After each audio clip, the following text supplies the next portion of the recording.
What is it that the police had requested?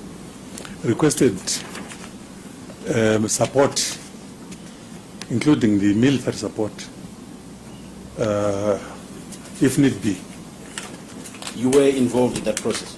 Yes, I was involved in that process. I wrote to the Minister of Defense, who also processed the process to the authorities, and a reply was given back to me, giving authority for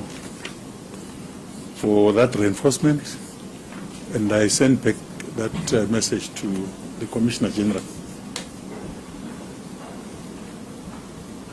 Just to follow up on that, mine is just very legalistic. From what you are saying, I think we've had evidence before and also saw some documents. My understanding, you're saying that the compliance with the law went all through the way that you got a request from the Commissioner General, which you as Minister of Home Affairs processed and requested the Minister of Defense, who then went to requested the President to authorize the deployment, and the President authorized the deployment, and it came back via the Minister of Defense to yourself and then to the Commissioner. Is that correct? It is correct.